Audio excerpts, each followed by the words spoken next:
चार बांस 24 गज अंगुल अष्ट प्रमाण, ता ऊपर सुल्तान है मत चूके चौहान।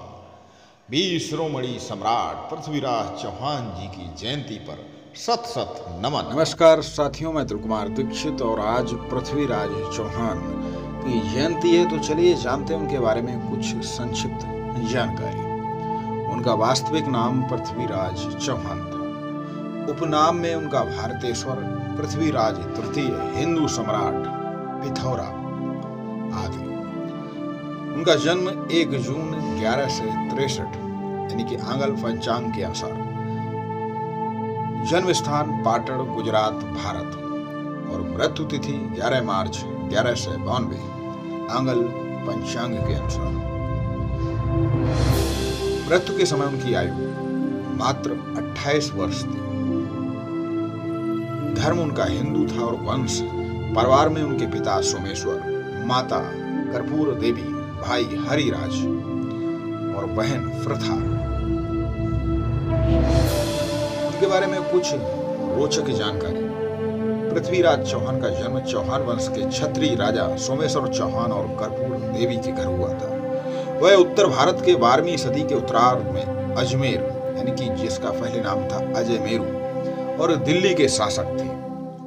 विभिन्न मतों के अनुसार पृथ्वीराज के जन्म के बाद पिता राजा सोमेश्वर ने अपने पुत्र के भविष्य फल को जानने के लिए विद्वान पंडितों को बुलाया था।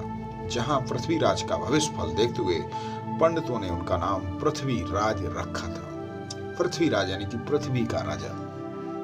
बाल अवस्था से ही उनका बड़ा वैभवपूर्ण वातावरण में पालन पोषण हुआ। 5 वर्ष की आयु में पृथ्वीराज ने अजय मेरू यानी कि वर्तमान में अजमेर में विग्रहराज द्वारा स्थापित सरस्वती कंठाभरण विद्यापीठ से, वर्तमान में वो विद्यापीठ यानी अढ़ाई दिन का झोपड़ा नामक एक मस्जिद है, से शिक्षा प्राप्त की। सरस्वती कंठाभरण विद्यापीठ में उन्होंने शिक्षा के अलावा युद्ध कला और शस्त्र विद्या की भी शिक्षा अपने गुरु श्री राम जी से प्राप्त की थी। 15 वर्ष की कम उम्र में पृथ्वीराज ने अपने राज्य का सिंहासन संभाला था। वो 6 भाषाओं में निपुण थे: संस्कृत, प्राकृत, मागधी, वैशाची, सौरसेनी और अपभ्रंश।